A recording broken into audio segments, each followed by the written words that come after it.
ലോക്സഭാ തെരഞ്ഞെടുപ്പിലെ സിപിഐഎം സ്ഥാനാർത്ഥികളെ പ്രഖ്യാപിച്ചു. പുതുമുഖങ്ങളും പരിചയസമ്പന്നരും സ്ത്രീകളും ഉൾപ്പെടെയുള്ളവരാണ് പട്ടികയിൽ ഉള്ളത്. സിപിഐഎം സംസ്ഥാന സെക്രട്ടറി കോടിയേരി ബാലകൃഷ്ണനാണ് പട്ടിക പുറത്തുവിട്ടത്. ഉപതെരഞ്ഞെടുപ്പ് നേരിടാൻ എംഎൽഎമാർ തയ്യാറാണെന്നും പാർലമെന്റിൽ എൽഡിഎഫിന്റെ അംഗസംഖ്യ വർദ്ധിപ്പിക്കുമെന്നും കോടിയേരി പറഞ്ഞു. പരിചയസമ്പന്നർ, സ്ത്രീകൾ, ജനപ്രതിനിധികൾ, സിറ്റിംഗ് എംപിമാർ, ഒപ്പം പുതുമുഖങ്ങൾ. സമീകൃതമായ ഒരു സ്ഥാനാർത്ഥി പട്ടികയാണ് സിപിഐഎം ലോക്സഭയിലേക്ക് അവതരിപ്പിച്ചിരിക്കുന്നതെന്ന് വിമർശകർ പോലും സമ്മതിക്കും. മുൻ തൃക്കരിപ്പൂർ എംഎൽഎയും കാസർഗോഡ് മുൻ ജില്ലാ സെക്രട്ടറിയുമായ കെ.പി. സതീഷ് ചന്ദ്രനാണ് കാസർകോട്ടെ ഇടതുമുന്നണി സ്ഥാനാർത്ഥി. കണ്ണൂരിൽ സിറ്റിംഗ് എംപിയും മുതിർന്ന കേന്ദ്ര കമ്മിറ്റി അംഗവുമായ പി.കെ. ശ്രീമതി ടീച്ചറാണ് ജനവിധി തേടുന്നത്. കണ്ണൂർ ജില്ലാ സെക്രട്ടറിയും കേരള നിയമസഭയിലെ റെക്കോർഡ് ഭൂരിപക്ഷത്തിന്റെ ഉടമയുമായ കരുത്തനായ നേതാവ് പി. ജയരാജൻ വടകരയിൽ മാറ്റുരയ്ക്കും. കോഴിക്കോടിന്റെ സൗമ്യ സാന്നിധ്യവും എംഎൽഎയും സംസ്ഥാന കമ്മിറ്റി അംഗവുമായ എ. പ്രദീപ് കുമാറിനെയാണ് കോഴിക്കോട് മണ്ഡലം പിടിക്കാൻ സിപിഐഎം ചുമതലപ്പെടുത്തിയിരിക്കുന്നത്. പൊന്നാനിയിൽ നിലമ്പൂർ എംഎൽഎയായ പി.വി. അൻവർ ഇടതു സ്വതന്ത്രനായി ജനവിധി തേടും. മലപ്പുറത്ത് എസ്.എഫ്.ഐ. അഖിലേന്ത്യാ പ്രസിഡന്റ് വി.പി. സാനു എന്ന പുതുമുഖം ഇടത് ടിക്കറ്റിൽ മത്സരിക്കും. പാലക്കാട്ടും ആലത്തൂരും ചാലക്കുടിയിലും യഥാക്രമം എം.ബി. രാജേഷും ഡോക്ടർ പി.കെ. ബിജുവും സിനിമാ താരം ഇന്നസെന്റും വീണ്ടും ജനവിധി തേടും. മൂവരും സിറ്റിംഗ് എംപിമാരാണ്. സിപിഐഎം സംസ്ഥാന സെക്രട്ടേറിയറ്റ് അംഗവും ദേശാഭിമാനി പത്രത്തിന്റെ ചീഫ് എഡിറ്ററുമായ പി. രാജീവ് എറണാകുളത്ത് സ്ഥാനാർത്ഥിയാവും. മുൻ രാജ്യസഭാ അംഗമെന്ന നിലയിൽ പാർലമെന്ററി പ്രവർത്തനത്തിലെ പി. രാജീവിന്റെ മികവാണ് സിപിഐഎം പരിഗണിച്ചത്. നിലവിലെ എംപി അഡ്വക്കേറ്റ് ജോയ്സ് ജോർജ് തന്നെയാണ് ഇടുക്കിയിൽ ഇടതു സ്വതന്ത്രനായി വീണ്ടും ജനവിധി തേടുന്നത്. കോട്ടയം തിരികെ പിടിക്കാൻ മുൻ കോട്ടയം എംഎൽഎയും ജില്ലാ സെക്രട്ടറിയുമായ വി.എൻ. വാസവനെയാണ് ഇടതുമുന്നണി കളത്തിലിറക്കുന്നത്. തിരഞ്ഞെടുപ്പ് പോരാട്ടത്തിലെവിടെയും പരാജയമറിഞ്ഞിട്ടില്ലാത്ത ജെയിൻ കില്ലറായ അഡ്വക്കേറ്റ് എ. ആരിഫിനെയാണ് ആലപ്പുഴ വീണ്ടെടുക്കാനുള്ള ചുമതലയുമായി എൽഡിഎഫ് കളത്തിലിറക്കുന്നത്. ആറന്മുള എംഎൽഎയും പ്രമുഖ മാധ്യമ പ്രവർത്തകയുമായ വീണ ജോർജാണ് പത്തനംതിട്ട മണ്ഡലത്തിലെ സിപിഐഎമ്മിന്റെ വജ്രായുധം. സിപിഐഎം സംസ്ഥാന സെക്രട്ടേറിയറ്റ് അംഗവും മുൻ രാജ്യസഭാ അംഗവുമായ കെ.എൻ. ബാലഗോപാലിനാണ് കൊല്ലം വീണ്ടെടുക്കാനുള്ള നിയോഗം. ആറ്റിങ്ങലിൽ ഡോക്ടർ എ. സമ്പത്ത് തന്നെ വീണ്ടും തിരഞ്ഞെടുപ്പ് ഗോതയിൽ മാറ്റുരയ്ക്കും. പട്ടികയിലെ ഏക കേന്ദ്ര കമ്മിറ്റി അംഗവും പ്രമുഖ വനിതാ നേതാവുമായ പി.കെ. ശ്രീമതി ടീച്ചറാണ് പാനലിനെ നയിക്കുന്നതെന്നത് സ്ത്രീകളോടുള്ള കരുതലിന്റെ നേർസാക്ഷ്യമായി. ഇടതുമുന്നണി വൻ വിജയം നേടുമെന്ന് പാനൽ പുറത്തുവിട്ടുകൊണ്ട് സിപിഐഎം സംസ്ഥാന സെക്രട്ടറി കോടിയേരി ബാലകൃഷ്ണൻ വ്യക്തമാക്കി. 2004 കേരളത്തിൽ കോൺഗ്രസിൽ ഒരു സീറ്റ് പോലും ജയിച്ചിരുന്നില്ല. ആ 2004 കേന്ദ്രത്തിൽ ബി.ജെ.പിയെ താഴത്തിറക്കി ഒരു മതനിരപേക്ഷ സർക്കാർ രൂപീകരിക്കാൻ കഴിഞ്ഞത്. ഇടതുപക്ഷത്തിന് 18 സീറ്റ് കേരളത്തിൽ ലഭിച്ച സാഹചര്യത്തിലാണ്. ഇത്തവണയും ഇടതുപക്ഷത്തിൻ്റെ സീറ്റ് വർദ്ധിക്കുന്നതിനനുസരിച്ചായിരിക്കും മോദി സർക്കാരിനെ അധികാരത്ത് പുറത്താക്കുന്നത് ഉറപ്പുവരുത്താൻ കഴിയുള്ളൂ. എംഎൽഎമാർ മുമ്പും ലോക്സഭാ തെരഞ്ഞെടുപ്പിൽ മത്സരിച്ചിട്ടുണ്ടെന്നും പി. ജയരാജൻ അക്രമ രാഷ്ട്രീയത്തിന്റെ ജീവിക്കുന്ന രക്തസാക്ഷിയാണെന്നും കോടിയേരി കൂട്ടിച്ചേർത്തു. യു.ഡി.എഫിലും എൻ.ഡി.എയിലും സീറ്റ് വിഭജനം പോലും പൂർത്തിയാവാതിരിക്കെ എൽ.ഡി.എഫ് തിളങ്ങുന്ന പാനൽ അവതരിപ്പിച്ചത് പൊതുവിൽ എതിരാളികളിൽ ആശങ്ക ഉണ്ടാക്കിയിട്ടുണ്ട്. സിപിഐ മത്സരിക്കുന്ന സീറ്റുകളുടെ പ്രഖ്യാപനം ഇന്നലെ ദേശീയ സെക്രട്ടറി സുധാകർ റെഡ്ഡി നടത്തിയിരുന്നു. തിരുവനന്തപുരത്ത് സി. ദിവാകരൻ എംഎൽഎയും മാവേലിക്കരയിൽ ചിറ്റയം ഗോപകുമാർ എംഎൽഎയും തൃശൂരിൽ മുൻ എംഎൽഎ രാജാജി മാത്യു തോമസും വയനാട്ടിൽ പി. സുനീറുമാണ് മത്സരിക്കുക. സ്ഥാനാർത്ഥി പ്രഖ്യാപനത്തിലൂടെ ലഭിച്ച മേൽക്കൈ നഷ്ടമാവാതിരിക്കാൻ വരും ദിവസങ്ങളിൽ മണ്ഡലം കൺവെൻഷനുകൾ ചേർന്ന് തിരഞ്ഞെടുപ്പ് പ്രവർത്തനം ആരംഭിക്കാനാണ് ഇടതുമുന്നണിയുടെ തീരുമാനം. എസ്. ജീവൻകുമാർ, തിരുവനന്തപുരം.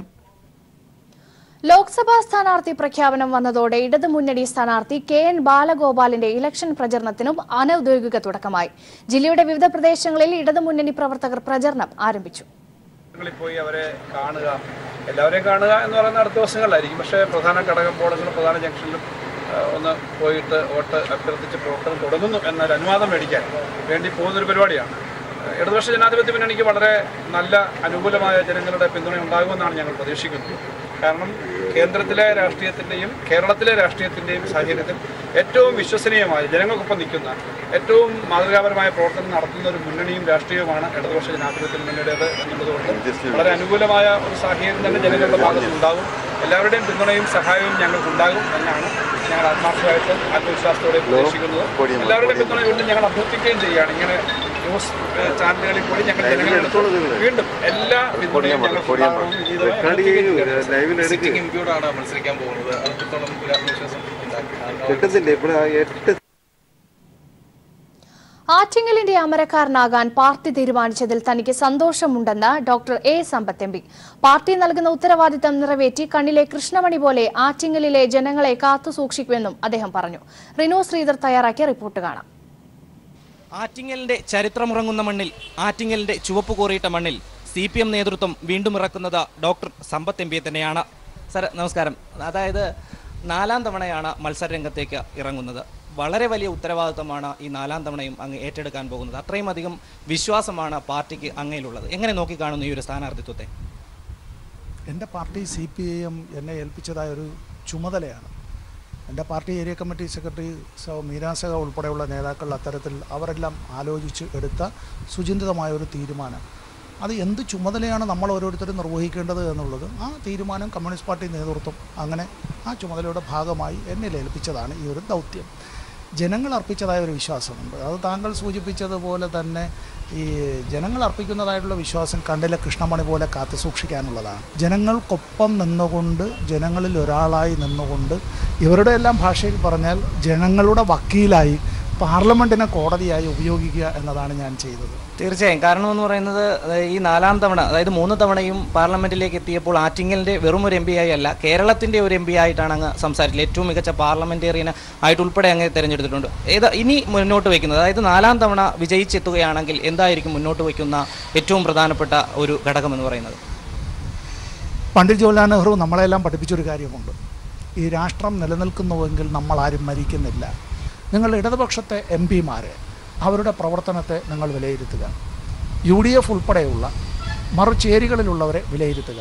എന്തുകൊണ്ടെത്തിയില്ല എന്ന് നിങ്ങൾ വിലയിരുത്തുക, നിങ്ങൾ വിധി എഴുതുക. ഏൽപ്പിച്ച ചുമതലകൾ നിർവഹിക്കുന്നത് ആര് എന്നുള്ളത് നിങ്ങൾക്ക് മനസ്സിലാകും. ആറ്റിങ്ങലിൻ്റെ ചരിത്രം പരിശോധിക്കുമ്പോൾ ഇടതുപക്ഷത്തിൻ്റെ ഒരു മുൻതൂക്കമുള്ള ഒരു മണ്ഡലമാണ്.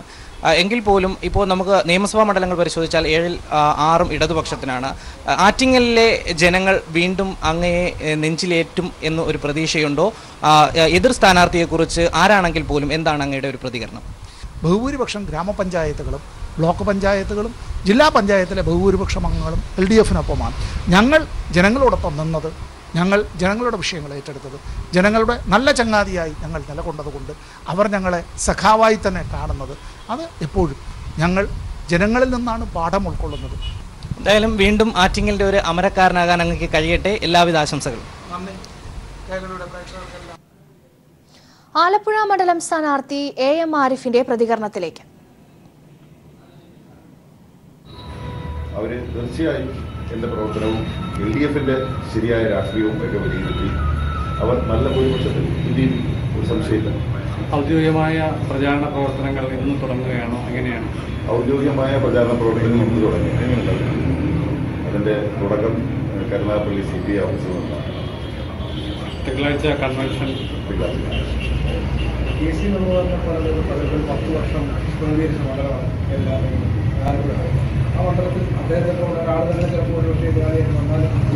തീർച്ചയായും അതൊന്നൊരു ഞാനതാ പറഞ്ഞത്. നിയമസഭയിലേക്ക് വന്നപ്പോൾ എന്നെ വിളിച്ച പേര് ജയിക്കില്ലോ. അത് ഗൗരിയമ്മയോടുള്ള ഞാൻ ഏറ്റവും കൂടുതൽ ആരാധിക്കുന്ന ബഹുമാനിക്കുന്ന നേതാവാണ് ഗൗരിയമ്മ. ഞാനന്ന് മത്സരിച്ച് വിജയിച്ചപ്പോഴും പറഞ്ഞൊരു വാചകം പുറമേ ഞാൻ സന്തോഷിക്കുന്നുണ്ടെങ്കിലും ഉള്ളിൽ എനിക്ക് സങ്കടമുള്ള വിജയം എന്നാണ് അന്ന് ഗൗരിയമ്മയുടെ ഉള്ള മത്സരത്തെക്കുറിച്ച് ഞാൻ പ്രതികരിച്ചത്. എല്ലാം ഓർക്കുന്നുണ്ടാവും. അന്ന് മീഡിയ ഫ്രണ്ടിലുണ്ടായ എല്ലാവർക്കും അറിയാൻ പറ്റും. ഞാൻ അങ്ങനെ കലാഭൂതി എൻ്റെ ഇന്റർവ്യൂ ഉണ്ടായിരുന്നു. അന്ന് ഞാൻ പറഞ്ഞത് ഇന്നലെ ഉള്ള വിജയം അങ്ങനെയാണ് എൻ്റെ മനസ്സിൽ തട്ടിയത്. അതുകൊണ്ട് ഈ തെരഞ്ഞെടുപ്പിൽ നല്ല ഭൂരിപക്ഷത്തിൽ വിജയിച്ചു വരുന്നു. 7 അസംബ്ലി മണ്ഡലങ്ങളിൽ 6 LDF ആണ് നല്ല ഭൂരിപക്ഷത്തിൽ വിജയിച്ചിട്ടുള്ളത്. ജനങ്ങളിലും LDF പ്രവർത്തകരിലും നല്ല പ്രതികരണമാണ് ഉണ്ടായിരുന്നത്. തീർച്ചയായും ആ ആത്മവിശ്വാസങ്ങളെ ചുമതലയ്ക്ക്. കോട്ടയം മണ്ഡലത്തിലെ ഇടതുമുന്നണി സ്ഥാനാർത്ഥി VN വാസവന്റെ പ്രതികരണത്തിലേക്ക്. കോട്ടയത്ത് ജില്ലാ സെക്രട്ടറിക്ക് ഏറ്റവും വിജയസാധ്യതയുണ്ട് എന്നുള്ളത് തന്നെയാണ്. ജില്ലാ സെക്രട്ടറി തന്നെ ആകട്ടെ എന്ന് തീരുമാനിക്കാൻ കാരണം സ്വാഭാവികമായിട്ട് വരുമല്ലോ. സാധാരണ ഏറ്റവും വിജയസാധ്യത നോക്കിയാണ് ഓരോ സ്ഥലത്തും സ്ഥാനാർത്ഥി നിർണ്ണയിക്കുക. പിന്നെ കോട്ടയത്ത് ഏറ്റവും അനുകൂലമായ അന്തരീക്ഷവും നിലനിൽക്കും. അപ്പോൾ സ്വാഭാവികമായി അതിനനുസരിച്ചുള്ള നിലപാട് പാർട്ടി സ്വീകരിച്ചിട്ടുണ്ട്. 100% ആത്മവിശ്വാസവും വിജയസാധ്യതയും ഉറപ്പാണെന്നാണ് എൻ്റെ മനസ്സ് പറയുന്നത്.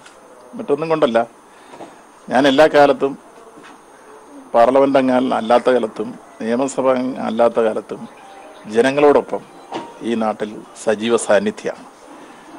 ഒരിക്കലും ജനങ്ങളെ വിട്ട് ഞാൻ നിന്നിട്ടില്ല.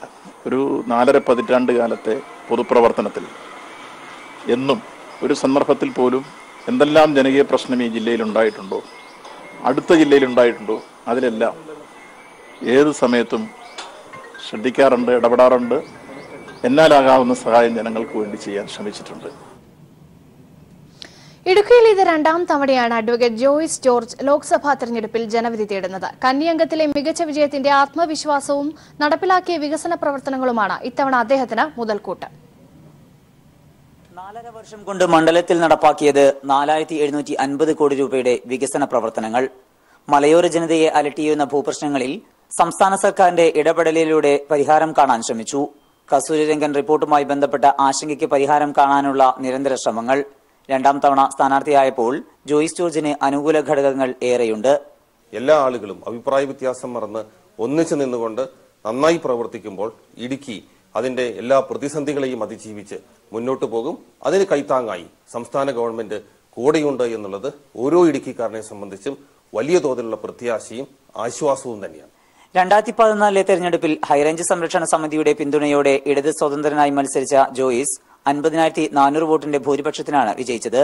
കേരള ഹൈക്കോടതിയിലും സുപ്രീം കോടതിയിലുമായി 16 വർഷം അഭിഭാഷകനായ ജോയിസ് ജോർജ് ഗാഡ്ഗിൽ കസ്തൂരിരംഗൻ റിപ്പോർട്ടുകൾക്കെതിരെയുള്ള സമരത്തിലൂടെയാണ് പൊതുരംഗത്തേക്ക് കടന്നുവന്നത്. News bureau, Idukki. എറണാകുളം മണ്ഡലത്തിൽ മത്സരിക്കുന്ന പി രാജീവ് പ്രതികരിക്കുന്നു. ലോകമെമ്പാടും ശ്രദ്ധിക്കുന്ന ഒരു നഗരം എന്ന നിലയിൽ, ആ നഗരം കൂടി ഉൾക്കൊള്ളുന്ന ഒരു ലോകസഭാ മണ്ഡലം എന്ന നിലയിൽ എന്താണ് ഈ നാടിന് ആവശ്യമായിട്ടുള്ളത്? അപ്പം അതിൽ നേരത്തെ പല ഘട്ടങ്ങളിലും അത്തരം കാഴ്ചപ്പാടുകൾ മുന്നോട്ട് വയ്ക്കാൻ ഞാൻ ശ്രമിച്ചിട്ടുണ്ട്. അത് കൊച്ചി മെട്രോ DMRCയെ കൊണ്ട് ഏറ്റെടുപ്പിക്കുന്ന ഘട്ടത്തിലാകാം, അല്ലെങ്കിൽ ദേശീയപാതയ്ക്കകത്ത് ROB വികസനമാകാം, ഇവിടെയുള്ള റെയിൽവേ സ്റ്റേഷനുകളുടെ വികസന പ്രശ്നത്തിലാകാം, അല്ലെങ്കിൽ ഒരു പുതിയ സംസ്കാരം, ആശുപത്രികളുടെ മെച്ചപ്പെടുത്തുന്ന ആരോഗ്യ പരിപാലനത്തിൽ ഇപ്പോൾ ഗവൺമെന്റ് സ്വീകരിച്ചിട്ടുള്ള അത്തരം പ്രവർത്തനങ്ങൾ, എറണാകുളം ജനറൽ ആശുപത്രി പോലെയുള്ള ആലുവ ആശുപത്രി, അത്തരം മേഖലയ്ക്കകത്ത് നടത്തിയുള്ള ഇടപെടും. അപ്പോൾ അങ്ങനെ പോസിറ്റീവായി ഈ പ്രശ്നത്തെ കാണാനാണ് ശ്രമിക്കുന്നത്. അപ്പോൾ ഇന്നലെ ഉള്ള ആൾ എന്തൊക്കെ ചെയ്തില്ല എന്നതിനേക്കാൾ അപ്പുറത്ത് ഇന്ന് എന്തെല്ലാം എന്നെ നിങ്ങൾ തിരഞ്ഞെടുക്കുകയാണെങ്കിൽ എനിക്ക് എന്തെല്ലാം ചെയ്യാൻ കഴിയും, അങ്ങനെ ഒരു പോസിറ്റീവായിട്ടുള്ള ഒരു നിലപാടുകൾ മുന്നോട്ട് വയ്ക്കാനാണ് ഞാൻ ആഗ്രഹിക്കുന്നത്. ചാലക്കുടി മണ്ഡലത്തിലെ സ്ഥാനാർത്ഥിയും സിറ്റിംഗ് MPയുമായി ഇന്നസെന്റ് പ്രതികരിക്കുന്നു. ഇങ്ങനെയുള്ള ഒരുപാട് കാര്യങ്ങൾ നമ്മൾ ചെയ്യുന്നു.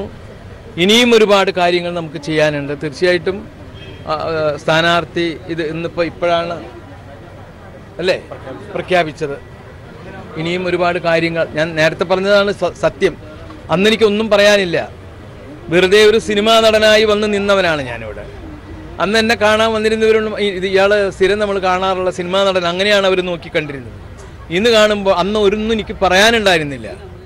ഞാൻ എന്തൊക്കെ ചെയ്യും എന്നുള്ളത് പറയാനുണ്ടായിരുന്നില്ല. എൻ്റെ പാർട്ടിക്കാർ എന്തു പറയുന്നു അതൊക്കെ ഞാൻ തലകുലുക്കി കേൾക്കും.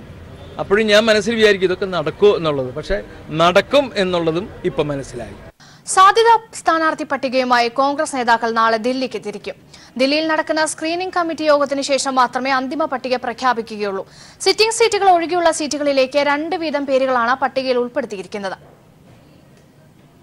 മുതിർന്ന നേതാക്കളായ ഉമ്മൻചാണ്ടി, രമേശ് ചെന്നിത്തല, മുല്ലപ്പള്ളി രാമചന്ദ്രൻ എന്നിവരാണ് ഇന്ന് യോഗം ചേർന്നത്. 8 സിറ്റിംഗ് സീറ്റുകൾ ഒഴികെ മറ്റ് സീറ്റുകളിലേക്ക് 2 വീതം സ്ഥാനാർത്ഥികളുടെ പട്ടികയാണ് തയ്യാറാക്കിയിരിക്കുന്നത്. പട്ടികയുമായി നേതാക്കൾ നാളെ ദില്ലിക്ക് തിരിക്കും. 11, 12 തീയതികളിൽ ദില്ലിയിൽ നടക്കുന്ന സ്ക്രീനിംഗ് കമ്മിറ്റിയിലാണ് അന്തിമ തീരുമാനം ഉണ്ടാവുക. മുൻ KPCC അധ്യക്ഷന്മാരെയും VD സതീശിനെയും കൂടി യോഗത്തിലേക്ക് ക്ഷണിച്ചിട്ടുണ്ട്. ആറ്റിങ്ങൽ മണ്ഡലത്തിലും കണ്ണൂർ മണ്ഡലത്തിലും യഥാക്രമം അടൂർ പ്രകാശിന്റെയും K സുധാകരന്റെയും പേരുകൾ മാത്രമാണ് പട്ടികയിൽ ഉൾപ്പെടുത്തിയിട്ടുള്ളത്. ആലപ്പുഴയിൽ KC വേണുഗോപാലിനൊപ്പം ഷാനിമോൾ ഉസ്മാന്റെ പേരും ഇടം പിടിച്ചിട്ടുണ്ട്. ഇടുക്കിയിൽ ജോസഫ് വാഴയ്ക്കനും ഡീൻ കുര്യാക്കോസുമാണ് സ്ഥാനാർത്ഥി പട്ടികയിലുള്ളത്. ചാലക്കുടിയിൽ ബെന്നി ബെഹനാൻ, TN പ്രതാപൻ, തൃശൂരിൽ VM Sudheeran, TN Prathapan, Wayanad T Siddique, Shanimol Usman, Kasaragod സുബ്ബരയ്യ, Abdullakutty തുടങ്ങിയ പേരുകളുമാണ് പട്ടികയിൽ ഉൾപ്പെട്ടിട്ടുള്ളത്. അവസാന നിമിഷവും സ്ഥാനാർത്ഥി പട്ടികയിൽ കടന്നുകൂടാനുള്ള ചരടുവലികൾ കോൺഗ്രസിനുള്ളിൽ സജീവമാണ്. ഫെബ്രുവരി 20-ന് സ്ഥാനാർത്ഥികളെ പ്രഖ്യാപിക്കുമെന്നായിരുന്നു KPCC അധ്യക്ഷന്റെ പ്രഖ്യാപനം. LDF ആവട്ടെ സ്ഥാനാർത്ഥികളെ പ്രഖ്യാപിച്ച് പ്രചാരണത്തിലേക്ക് കടന്നിരിക്കുകയുമാണ്. News bureau, Thiruvananthapuram. സ്ഥാനാർത്ഥിയെ പാർട്ടി തീരുമാനിക്കുമെന്നും കോട്ടയം വിട്ടുകൊടുക്കില്ലെന്നും ജോസ് കെ മാണി. പലരും സ്ഥാനാർത്ഥിയാകാൻ താൽപര്യം പ്രകടിപ്പിച്ചിട്ടുണ്ട്. എന്നാൽ ഇക്കാര്യത്തിൽ അന്തിമ തീരുമാനം പാർട്ടിയുടേതെന്നും ജോസ് കെ മാണി പറഞ്ഞു. ഞാൻ പറഞ്ഞത് അതെല്ലാം തീരുമാനമെടുക്കേണ്ടത് സ്റ്റിയറിംഗ് കമ്മിറ്റിയാണ്. ആ സ്റ്റിയറിംഗ് കമ്മിറ്റിക്കകത്ത് എങ്ങനെ വേണം ഇത് പ്രൊസീജിയർ, എങ്ങനെ വേണം പാർട്ടി, അതിനകത്ത് സ്ഥാനാർത്ഥിയെ വേണോ അല്ലാതെ വേണോ എന്ത് വേണോ എന്നുള്ളത് പാർട്ടി സ്റ്റിയറിംഗ് കമ്മിറ്റി തീരുമാനിക്കും. അല്ല, തീർച്ചയായിട്ടും ഈ പറഞ്ഞ നമ്മുടെ ഏതെങ്കിലും ഒരു ഈ വിഷയത്തിൽ തീർക്കണമല്ലോ. അപ്പോൾ അത് പാർട്ടി യോജിച്ച് നിന്ന് അതിന്റെ തീരുമാനം. അല്ലാതെ പാർട്ടിക്ക് തീർക്കാൻ പറ്റാത്തതൊന്നും ഇല്ലല്ലോ, പാർട്ടിക്ക് തീർക്കുമല്ലോ. ഞാൻ പറഞ്ഞത് പലരും പറഞ്ഞിട്ടുണ്ട്, പക്ഷെ ഈ കാര്യത്തിലൊക്കെ പാർട്ടി തീരുമാനം എടുക്കും.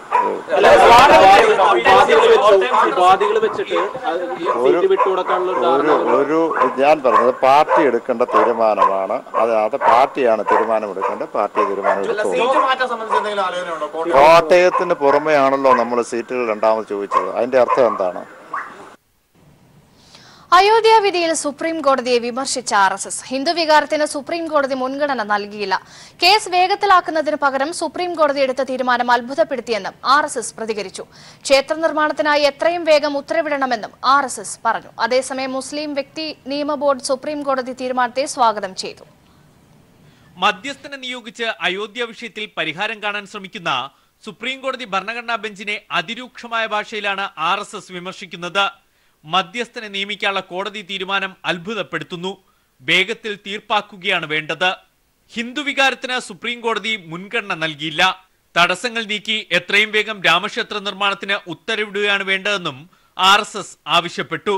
ഗോളിയാറിൽ നടക്കുന്ന RSSന്റെ അഖില ഭാരതീയ പ്രതിനിധി സമ്മേളനത്തിലാണ് നിലപാട് നേതൃത്വം വ്യക്തമാക്കിയത്. മധ്യസ്ഥ ചർച്ചകളെ പോലും RSSന്റെ നിലപാട് തകിടം മറിച്ചേക്കും. ശബരിമല വിധിയിലും സുപ്രീം കോടതിയെ RSS വിമർശിക്കുന്നുണ്ട്. ആചാരങ്ങളും വസ്തുതകളും കണക്കിലെടുക്കാതെയാണ് ജഡ്ജിമാർ വിധി പറഞ്ഞത്. അതേസമയം മുസ്ലിം വ്യക്തി നിയമ ബോർഡ് അയോധ്യ വിഷയത്തിൽ സുപ്രീം കോടതി തീരുമാനത്തെ സ്വാഗതം ചെയ്തു. ഉചിതമായ തീരുമാനങ്ങളിലെത്താൻ മധ്യസ്ഥത സഹായിക്കുമെന്ന് വ്യക്തി നിയമ ബോർഡ് പറഞ്ഞു. News bureau, Delhi. മലപ്പുറത്ത് കുഞ്ഞാലിക്കുട്ടിയെയും പൊന്നാനിയിൽ ഇ.ടി. മുഹമ്മദ് ബഷീറിനെയും മത്സരിപ്പിക്കാൻ ലീഗ് പ്രവർത്തക സമിതി യോഗം തീരുമാനിച്ചു. 3ാം സീറ്റിൽ ലീഗ് വിട്ടുവീഴ്ച ചെയ്യും. പകരം ഒഴിവ് വരുന്ന 2ാം രാജ്യസഭാ സീറ്റ് വേണമെന്ന ലീഗ് ആവശ്യം കോൺഗ്രസ് അംഗീകരിച്ചു. പാർലമെന്റ് തെരഞ്ഞെടുപ്പിലും ലീഗിന്റെ സമ്മർദ്ദതന്ത്രത്തിന് വഴങ്ങി കോൺഗ്രസ് നേതൃത്വം. 3ാം സീറ്റ് എന്ന ആവശ്യവുമായാണ് ലീഗ് ഇത്തവണ കോൺഗ്രസ് ലീഗ് ഉഭയകക്ഷി ചർച്ചകളിൽ പങ്കെടുത്തത്. 3 തവണയും 3ാം സീറ്റ് നൽകണമെന്ന ശക്തമായ ആവശ്യവുമായി ലീഗും തരില്ലെന്ന തീരുമാനത്തിൽ കോൺഗ്രസും ഉറച്ചുനിന്നതോടെ ചർച്ച പരാജയപ്പെടുകയായിരുന്നു. പാണക്കാട് ചേർന്ന ലീഗ് യോഗത്തിനു ശേഷം നടന്ന 3ാം യോഗവും എവിടെയും എത്തിയില്ല. അവസാനം ലീഗ് പ്രവർത്തക സമിതി യോഗത്തിനു ശേഷം തീരുമാനമെന്ന് നേതാക്കൾ അറിയിക്കുകയായിരുന്നു. 2ാമതൊരു രാജ്യസഭാ സീറ്റ് കൂടി നൽകണമെന്ന സമ്മർദ്ദത്തിലാണ് 3ാം സീറ്റ് മോഹം ഉപേക്ഷിക്കാൻ ലീഗ് നേതൃത്വം തയ്യാറായത്. അവസാനം ലീഗിന്റെ സമ്മർദ്ദതന്ത്രത്തിന് കോൺഗ്രസിന് വഴങ്ങേണ്ടി വന്നു. ഒപ്പം യൂത്ത് ലീഗിന്റെ 3ാം സീറ്റ് എന്ന ആവശ്യത്തെയാണ് ലീഗ് നേതൃത്വം തള്ളിക്കളയുന്നത്. ഇന്ത്യൻ യൂണിയൻ മുസ്ലിം ലീഗ് അർഹതയുള്ളതിനാൽ 3 സീറ്റ് വേണമെന്ന് പാർട്ടി ആവശ്യപ്പെട്ടിരുന്നു. എന്നാൽ ഇന്നത്തെ ദേശീയ സാഹചര്യത്തിൽ ഭൂരിപക്ഷ സീറ്റ് കോൺഗ്രസ് നേടേണ്ടത് BJPക്കെതിരെ ഒറ്റക്കക്ഷി ആവാൻ അനിവാര്യമായതിനാൽ ലീഗ് വിട്ടുവീഴ്ച ചെയ്യുന്നു. പക്ഷേ രാജ്യസഭയിൽ പാർട്ടിക്കുണ്ടായിരുന്ന 2 സ്ഥാനങ്ങൾ ഒഴിവ് വരുന്ന മുറക്ക് പുനഃസ്ഥാപിക്കണമെന്ന് ആവശ്യപ്പെട്ടു. ഇത് കോൺഗ്രസ് അംഗീകരിക്കുകയും ചെയ്തിട്ടുണ്ട്. ഇതിനിടെ പൊന്നാനിയിൽ ഭൂരിപക്ഷം കുറഞ്ഞ ഇ.ടി. മുഹമ്മദ് ബഷീർ മലപ്പുറം മത്സരിക്കാനുള്ള താൽപര്യവും തങ്ങളെ അറിയിച്ചിരുന്നു. എന്നാൽ മലപ്പുറം വിട്ടുനൽകാൻ P.K. കുഞ്ഞാലിക്കുട്ടിയും തയ്യാറായില്ല. അവസാനം മലപ്പുറത്ത് P.K. കുഞ്ഞാലിക്കുട്ടിയെയും പൊന്നാനിയിൽ ഇ.ടി. മുഹമ്മദ് ബഷീറിനെയും സ്ഥാനാർത്ഥികളാക്കാൻ മുസ്ലിം ലീഗ് പ്രവർത്തക സമിതി യോഗം തീരുമാനിക്കുകയായിരുന്നു. കോഴിക്കോട് നിന്നും ക്യാമറമാൻ ഫിറോഷ് കൂട്ടാലിയുടെക്കൊപ്പം PV ജോഷില. 13,000 കോടി രൂപയുടെ വായ്പാ തട്ടിപ്പ് നടത്തി മുങ്ങിയ നീരവ് മോദി ലണ്ടനിലെന്ന സ്ഥിരീകരണം. പുതിയ വേഷത്തിലാണ് ലണ്ടനിൽ ആഡംബര ജീവിതം നയിക്കുന്ന നീരവ് മോദിയുടെ വീഡിയോ ബ്രിട്ടീഷ് ദിനപത്രമായ ടെലിഗ്രാഫ് പുറത്തുവിട്ടത്. കാവൽക്കാരൻ എന്ന് അവകാശപ്പെടുന്ന നരേന്ദ്രമോദി തന്റെ ചങ്ങാതികളെ സഹായിക്കുകയാണെന്ന് CPIM general secretary Sitaram Yechury കുറ്റപ്പെടുത്തി. ഇന്ത്യയിൽ നിന്ന് 1 വർഷം മുൻപ് മുങ്ങിയ നീരവ് മോദി ലണ്ടനിലെ വെസ്റ്റ് എൻഡിൽ സുഖജീവിതത്തിലാണെന്നാണ് അന്താരാഷ്ട്ര മാധ്യമമായ ടെലഗ്രാഫ് റിപ്പോർട്ട് ചെയ്തത്. 8 മില്യൺ യൂറോയുടെ അപ്പാർട്ട്മെന്റ്, പുതിയ വജ്രവ്യാപാരം, ഓൺലൈൻ ബാങ്ക് ഇടപാടുകൾക്ക് സർക്കാർ രേഖകൾ, വളർത്തുനായയുമായി വീട്ടിൽ നിന്ന് ഓഫീസിലേക്കുള്ള പതിവ് നടത്തം, ഇങ്ങനെ നീളുന്നു നീരവ് മോദിയുടെ ആഡംബര ജീവിതം. ബ്രിട്ടീഷ് മാധ്യമമായ ടെലഗ്രാഫിന്റെ റിപ്പോർട്ടർ നീരവ് മോദിയെ തെരുവിൽ പിന്തുടർന്ന് ചോദ്യങ്ങൾ ഉന്നയിച്ചെങ്കിലും പ്രതികരിക്കാൻ ഇല്ലെന്നായിരുന്നു മറുപടി.